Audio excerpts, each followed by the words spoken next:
नमस्कार, DD Bihar news room की ओर से आपका बहुत बहुत स्वागत है। आज की ताज़ा खबर यही है कि चुनाव प्रचार हुआ समाप्त, गेंद अब जनता के पाले में। जी हां, अब मतदाताओं के पाले में गेंद है।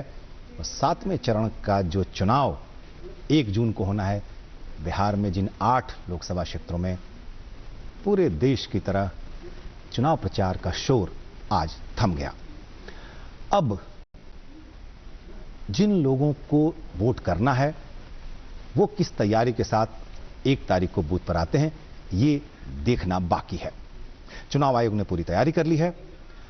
आज हम इस विशेष कार्यक्रम में चर्चा करेंगे कि अब इन जिन 8 लोकसभा क्षेत्रों में चुनाव होने हैं उसमें क्या समीकरण है, क्या मुद्दे हैं, किन किन मुद्दों को लेकर लोग वोट कर रहे हैं और उन्हें लुभाने के लिए अब तक किस तरह से उम्मीदवारों ने और उनके स्टार प्रचारकों ने उनकी मदद की है।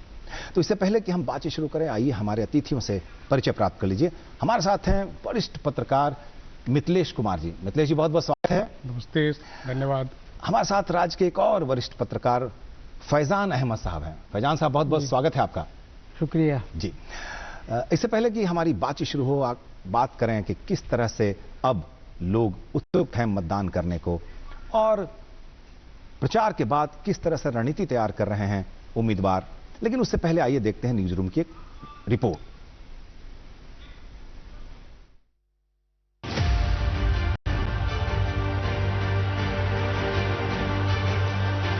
सातवें चरण का चुनाव प्रचार हुआ खत्म। पीएम मोदी कन्याकुमारी में करेंगे साधना। बाबा विश्वनाथ की शरण में अमित शाह। बेरोजगारी, महंगाई, गरीबी के मुद्दे पर वोटिंग। गेंद जनता के पाले में, प्रचार हुआ समाप्त। लोकसभा चुनाव 2024 के लिए 7वें चरण का प्रचार खत्म हो गया। इस चरण में पश्चिम बंगाल, उत्तर प्रदेश, बिहार, पंजाब और हिमाचल प्रदेश की 57 लोकसभा सीटों पर 1 जून को वोट डाले जाएंगे। चुनाव परिणाम 4 जून को आएगा।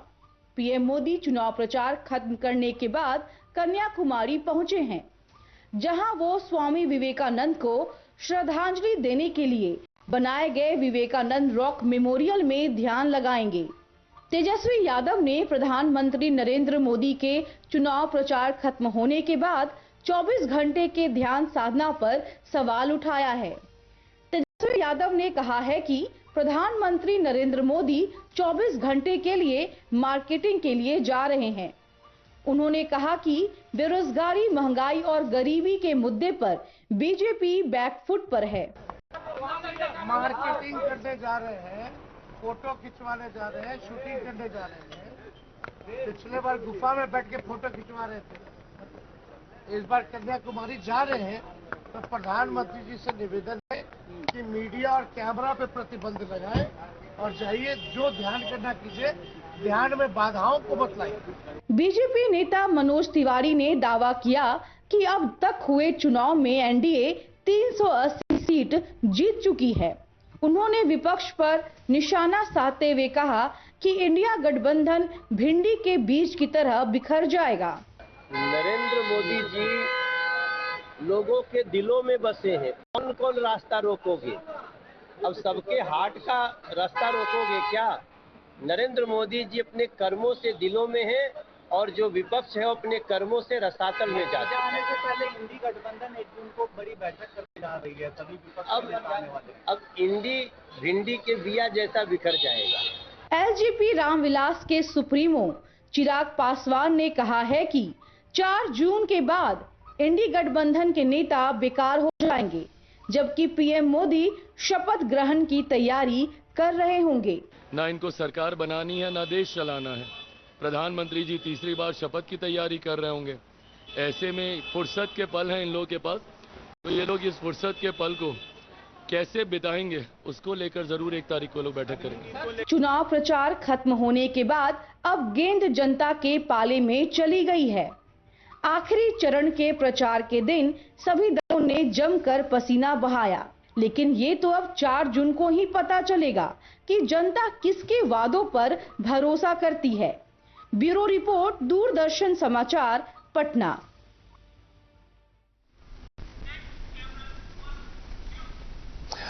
इस रिपोर्ट के बाद फिर से लौटते हैं हम अपने अतिथियों की तरफ। बताते चले कि आज इस चर्चा में मिथिलेश कुमार और फैजान अहमद साहब इस वक्त मौजूद हैं। मिथिलेश जी, आपके पास आना चाहते हैं। बिहार में जिन 8 जगहों पे चुनाव होना है उसमें पटना साहिब, पाटलिपुत्र, आरा, बक्सर, काराकाट, जहानाबाद, नालंदा और 8 लोकसभा क्षेत्र हैं। तो सभी महत्वपूर्ण हैं माने जा रहे हैं और इसमें महत्वपूर्ण बात यह है कि 8 एनडीए के उम्मीदवार यहां पिछली बार जीतते रहे हैं। इस बार यहां पर जो समीकरण है, जो जिस लिहाज से कोशिश है, प्रतिष्ठित सीट है, कई आप कह सकते हैं कि ऐसी सीट है जिस पर सबकी निगाह होगी, उसमें पाटलिपुत्र सीट है। पाटलिपुत्र में लालू यादव की पुत्री खड़ी है, मीसा भारती। रामकृपाल यादव अगर जीतते हैं तो तीसरी बार जीतेंगे।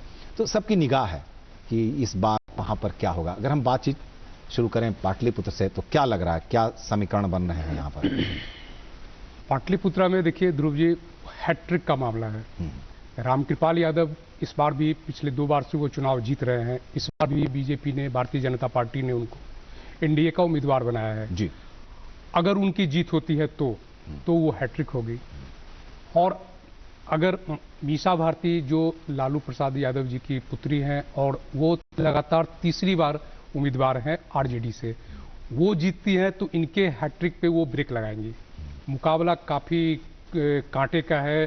दोनों ओर से चुनाव प्रचार शाम 5 बजे तक सभी बड़े नेताओं ने, प्रधानमंत्री भी आए, लालू प्रसाद ने रोड शो किया, तेजस्वी यादव की कई सभाएं हुई, अमित शाह वगैरह जितने बड़े एनडीए के बड़े नेता हैं वो सभी उन लोगों ने भाषण की। तो कुल मिलाकर अब प्रचार का शोर खत्म हो गया है। अब जनता, कल का जो दिन है, कल जनसंपर्क ऐसे कहा जाता है, लेकिन जनता के मन मिजाज को भांपने का दिन है। और परसों सुबह जब 7 बजे से मतदान होगा तब दिखेगा कि किनका पाला, किनकी बात ज्यादा जनता ने सुनी और उनको तवज्जो दिया।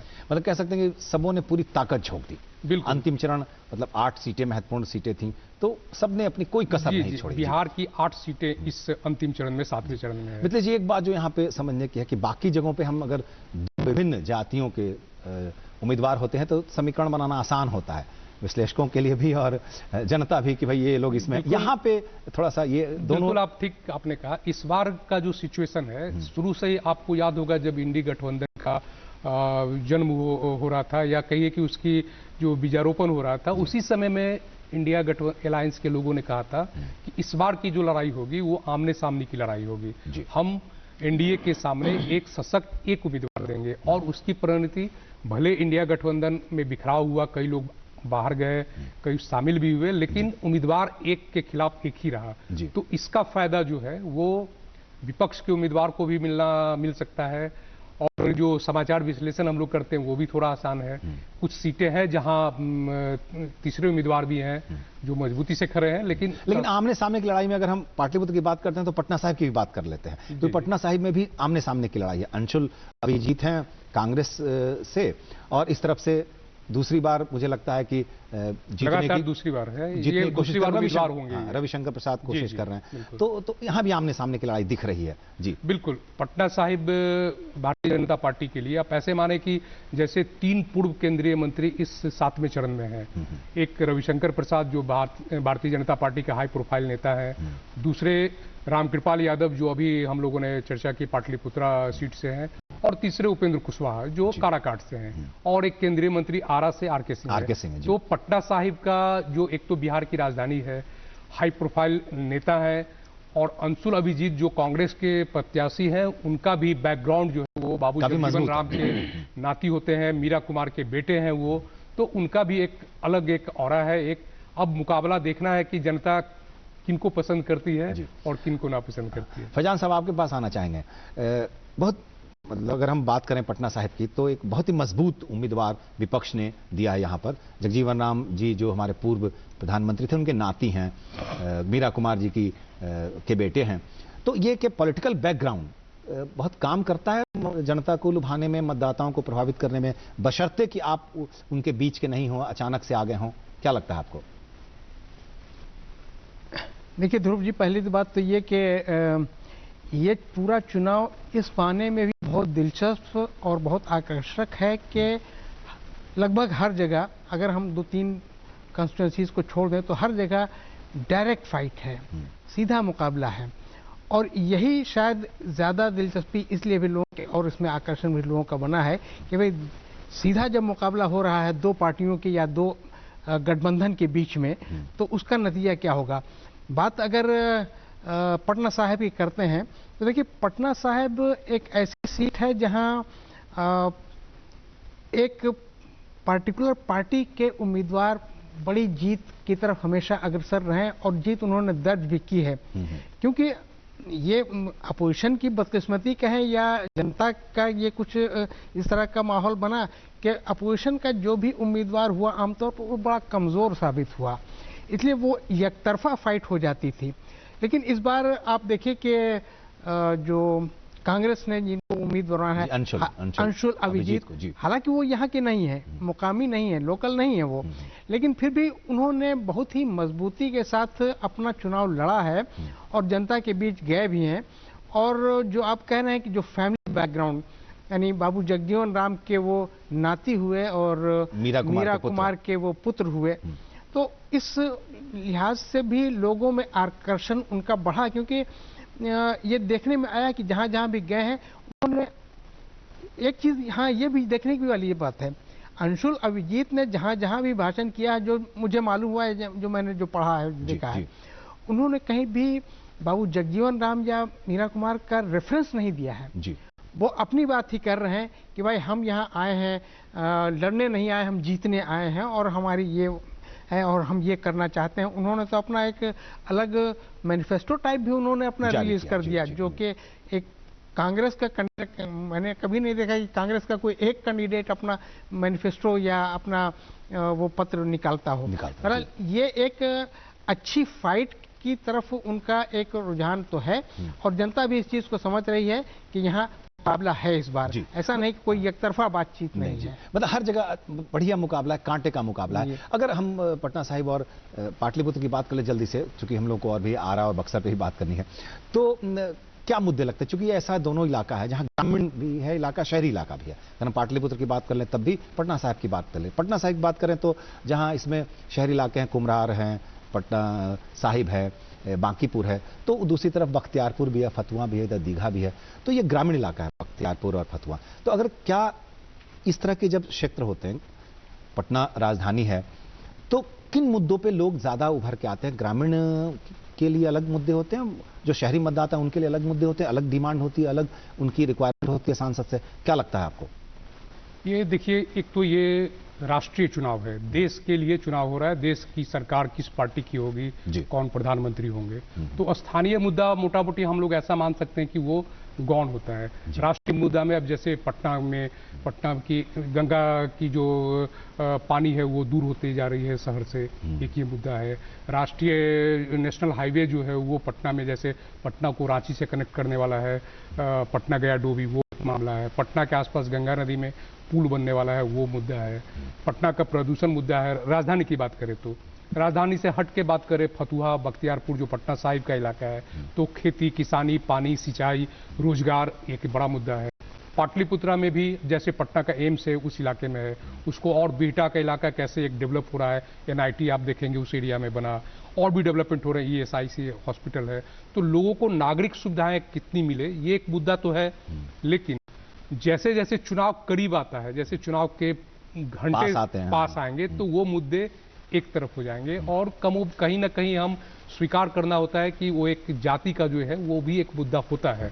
लेकिन चूंकि ये राष्ट्रीय चुनाव है तो इसमें हम लोग नेशनल हुकअप पे ही देखते हैं कि जैसे राजद ने क्या कहा, कांग्रेस ने क्या कहा कि खटाखट राहुल गांधी ने कहा कि मैं 5 जुलाई से महिलाओं को अकाउंट में पैसा दूंगा, 30 लाख नौकरियां होंगी। राजद ने कहा, तेजस्वी यादव ने कि 1 करोड़ नौकरी देंगे, तो ये मुद्दा है।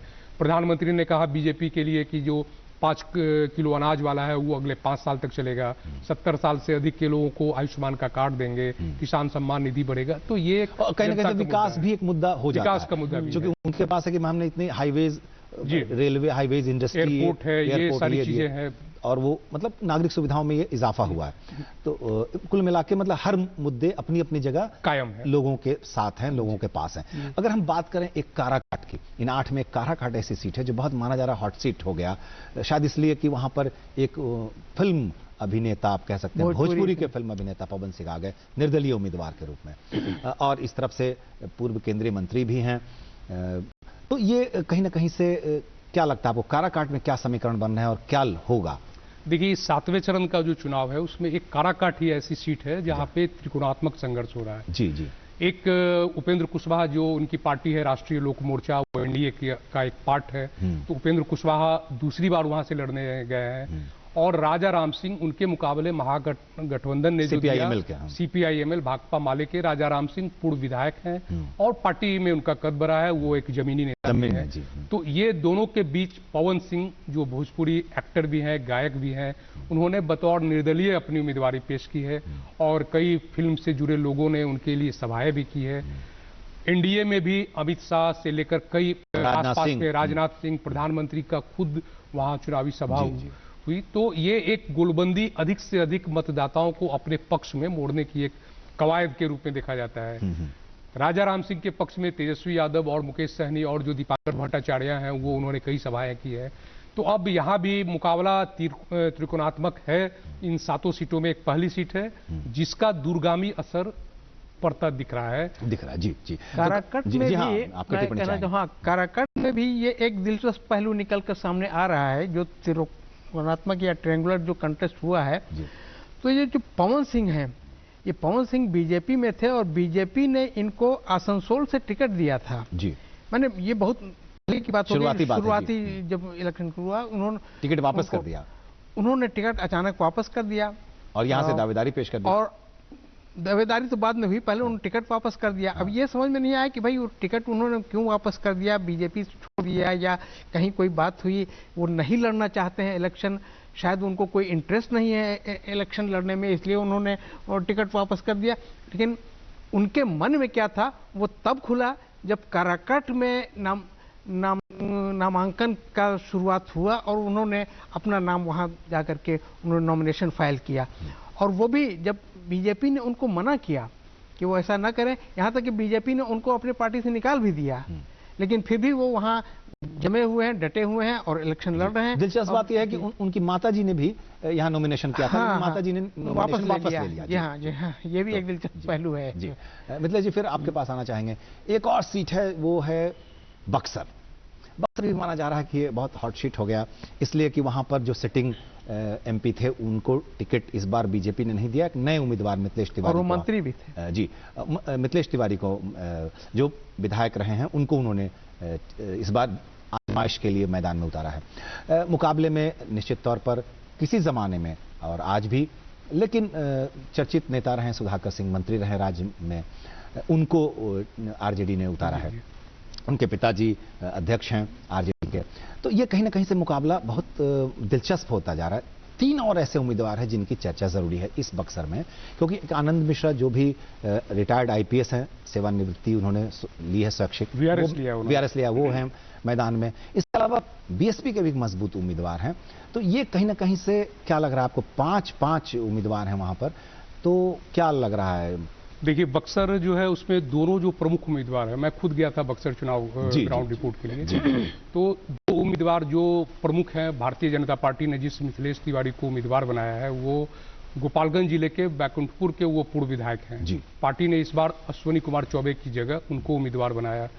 दूसरी ओर राजद ने जो जगदानंद सिंह राष्ट्रीय जनता दल के प्रदेश अध्यक्ष हैं और बक्सर के एक बार सांसद भी रहे हैं 2009 में, वो उनके बेटे सुधाकर सिंह जो रामगढ़ सीट से विधायक हैं, उनको लालमुनि चौबे जी को हराया था, शायद लालमुनि चौबे जी को हराया था जगदानंद सिंह ने। तो इस बार कांटे का मुकाबला है। उस कांटे के मुकाबले में ये जो 3 ददन पहलवान बतौर निर्दलीय खड़े हैं, आनंद मिश्रा जो जिन्होंने आईपीएस की नौकरी छोड़ के वो चुनाव मैदान में उतरे हैं, और अनिल चौधरी बसपा के उम्मीदवार हैं, अनिल चौधरी, वो तीनों की गाड़ियां घूम रही इलाके में। लेकिन मुझे जो लगता है कि आखिरी समय में, अंतिम समय में मतदाताओं की गोलबंदी जो होगी उन्हीं 2 प्रमुख उम्मीदवारों के, एनडीए और महागठबंधन, इन्हीं सुधाकर सिंह बनाम मिथिलेश तिवारी, इन्हीं 2 उम्मीदवारों के पक्ष में पूर्वबंदी होगी।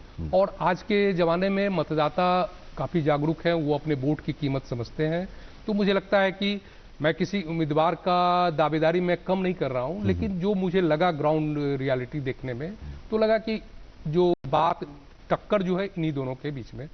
एक जो और दिलचस्प बात यह है, देखिए बाकी चर्चाओं के बीच एक बीएसपी ऐसी पार्टी है जो 40 में 38 जगहों पे अपने उम्मीदवार खड़ा कर चुकी है, और उसमें 2 उम्मीदवार, जैसे आपने कहा बक्सर में मैंने उम्मीदवार घूम रहे हैं, अरुण कुमार जो दावेदार थे, लेकिन उनको टिकट नहीं मिला। इस बार वो आरजेडी से चाहते थे, लेकिन उनको इस बार उनको नहीं मिला तो बीएसपी से खड़े हो गए, तो वहां भी उनकी दावेदारी बहुत प्रबल है। तो ये जो बीएसपी है, बीएसपी प्रकरण बाकी छोटी पार्टियां, हालांकि बीएसपी राष्ट्रीय पार्टी है, तो उस पर जरा सा मैं आपसे टिप्पणी चाहूंगा और आपसे भी चाहूंगा बाद में। इसका 2 पहलू है। एक तो बीएसपी थोड़ा सा बहुजन समाज पार्टी जो है वो थोड़ा सा फ्लेक्सिबल है वो। दूसरा है कि वोट प्रतिशत बढ़ने का मामला है।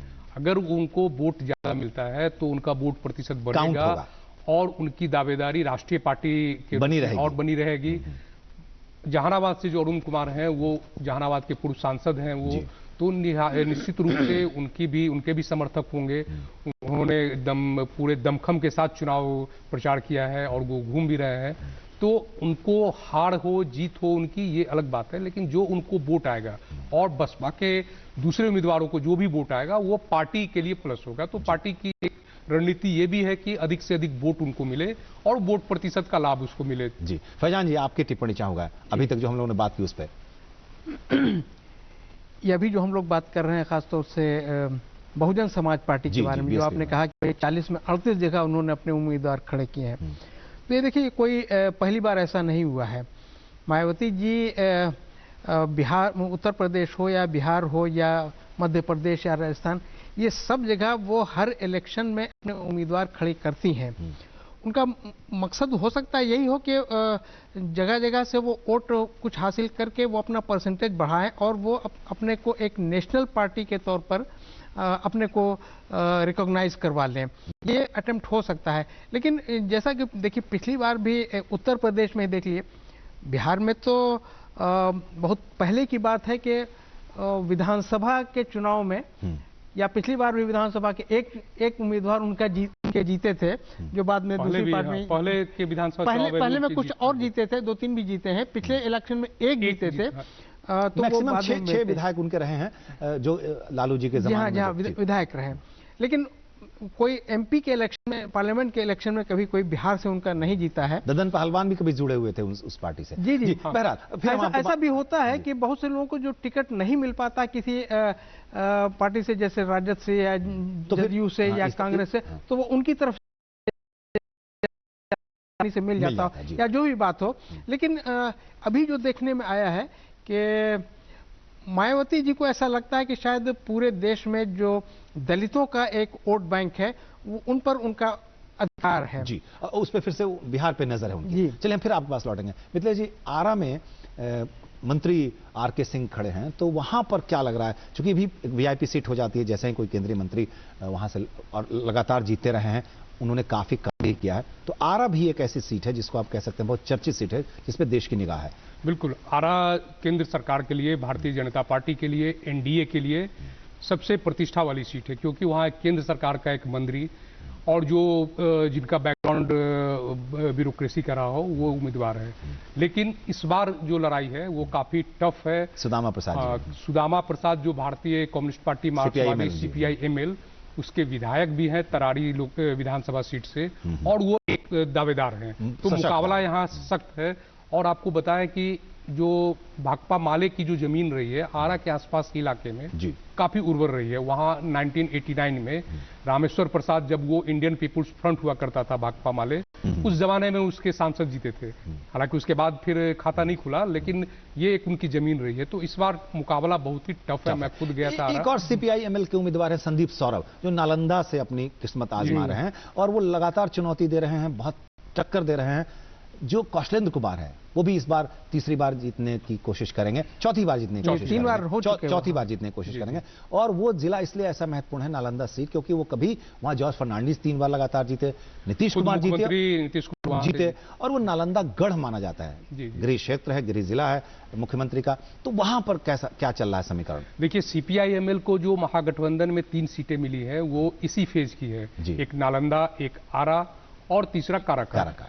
तो नालंदा में भी उन्होंने अपने विधायक संदीप सौरभ जो है पटना के पालीगंज के विधायक हैं, वो उनको उतारा है। वो जेएनयू छात्र संघ के से जुड़े रहे हैं और टीचर भी हैं और वो उनकी एक अलग छवि है। तो आमने सामने के मुकाबले में, मैंने कहा पहले भी कि आमने सामने के मुकाबले में जो खिलाफ का वोट होता है वो तो मजबूती से पड़ता ही है। तो लड़ाई ऐसा इस बार मुख्यमंत्री की प्रतिष्ठा से भी जुड़ी है, लेकिन लड़ाई इजी नहीं है, आसान एनडीए के लिए भी नहीं है। वहाँ नीतीश जी गए थे क्षेत्र में, उन्होंने रोड शो भी किया अभी 2 दिन पहले नीतीश कुमार, उसका असर है। वहाँ लड़ाई मुख्यमंत्री ही लड़ते हैं, उनके चेहरे पे लड़ाई होती है। उम्मीदवार भले जॉर्ज फर्नांडिस हो, मुख्यमंत्री खुद हो, कौशलेंद्र कुमार हो या कोई और हो, चेहरे पे वहाँ के मतदाताओं ने मुख्यमंत्री के चेहरे पे ही वोट किया है अभी तक। फैजान जी आप कुछ कह रहे हैं? हाँ, मैं ये कह रहा था कि देखिए जो कहा कि 3 सीटों पर सीपीआई-एमएल के उम्मीदवार हैं, जैसे नालंदा बताया, काराकाट बताया और आरा। ये देखिए तीनों सीट पर बहुत कड़ी टक्कर दे रहे हैं ये सीपीआई-एमएल के उम्मीदवार।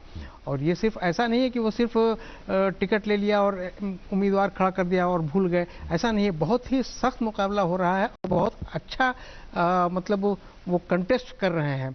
बल्कि इसीलिए तो हर जगह नाम भी उनका आ रहा है कि भाई मुकाबले में वही है, चाहे नालंदा की बात हो, चाहे काराकाट की और चाहे आरा की बात हो। अब देखिए आरा में इतने प्रबल उम्मीदवार भाजपा के मंत्री आर.के. सिंह, कौशलेंद्र कुमार, खास आदमी मुख्यमंत्री नीतीश कुमार के 3 बार जीत चुके हैं वहां से, उनको वो कड़ी टक्कर दे रहे हैं। और मुझे याद है कि पिछले भी चुनाव में ये उम्मीदवार नहीं थे, उस वक्त नालंदा में कोई दूसरे थे, लेकिन उन्होंने भी एक टक्कर दी थी वहां पर। और इससे ये साबित हुआ कि नालंदा भी सीपीआई-एमएल की जमीन है वहां, और उसका वोट बैंक भी वहां पर बहुत अच्छी उसकी पकड़ बनी हुई है। इसलिए अगर इसमें किसी को मतलब क्या नतीजा होगा ये तो अभी नहीं कहा जा सकता, लेकिन फिर भी चौंकाने वाली बात भी हो सकती है। कह सकते हैं कि हर पार्टी ने अपनी पूरी मजबूत दावेदारी पेश की और मेहनत भी की है, और वो दिख रहा है। चुनाव प्रचार का शोर भले आज थम गया हो, लेकिन इससे पहले उनकी मेहनत लोगों ने भी देखा और मीडिया ने भी देखा। बिल्कुल, जो कहीं ना कहीं से ये मुकाबला राष्ट्रीय स्तर पे इन जो 39-1 का जो आप कह सकते हैं स्कोर था, उसको अधिक करने में दोनों पक्ष ने पूरी कोशिश की है। देखना यह है कि परिणाम 4 को आएंगे। परसों जो इन 8 जगहों पे मतदान होगा वो देखना महत्वपूर्ण होगा कि अब मतदाता कितनी गर्मजोशी से आगे आते हैं, वोट करते हैं, किन मुद्दों पे वोट करते हैं। और जहानाबाद और सासाराम, वो भी मुझे लगता है कि महत्वपूर्ण सीट थी, तो उस पर भी हम लोगों ने जहानाबाद पे भी चर्चा की है। सासाराम, अगर बात करें सासाराम की, तो सासाराम पे थोड़ी चर्चा जरूरी है।